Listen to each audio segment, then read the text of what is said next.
So you feel they're passive?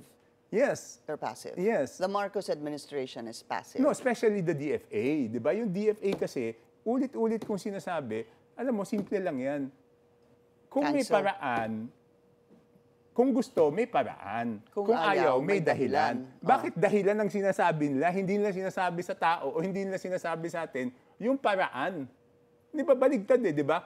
Ang binibigay nila yung dahilan, bakit hindi pwedeng kanselahin. Okay. Diba, no, human nature, pag ang binigay mo yung dahilan bakit hindi pwede, hindi ibig sabihin ayaw mo. Pag gusto mo, hahanapan ng paraan yan. Ipabayaan mo na yung abogado niya mag-question. Di ba? So, I wanted to bring that in because from my understanding, ang sinasabi nga ng DFA is that the agency, kasi you wanted basically the DFA to cancel the passport of Zaldico, right? Because we can only assume where he is. There is talk, either he's in Spain, Portugal, etc. We're still, that's still all unverified. The DFA is saying that you can cancel or revoke a passport if it was acquired fraudulently. Yes. If it was tampered with Yes. or issued erroneously. Yes. Or ordered by the court. Hindi, meron dyan, Section 4, When the RA holder- 11983. Nakasulat dyan, public safety, public health, and national security. Nandun.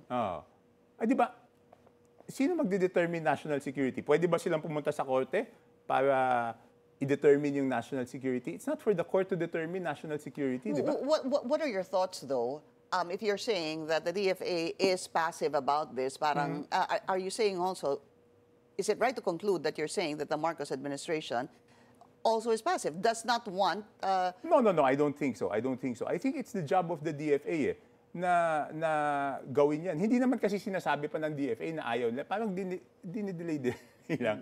Kumbaga sa ano yung tinatawag natin, dinidribble, di ba? Dinidribble, Okay, baliktarin natin yung sitwasyon, Pinky.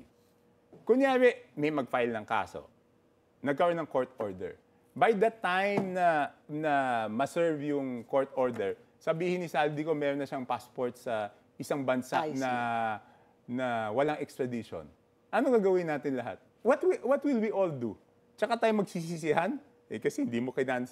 I mean, anong gagawin natin and how will you appease people? Ang isipin ng tao, kaya nyo hindi kinancel, binigyan nyo siya ng pagkakataon na makakuha ng pasaporte sa ibang And bansa.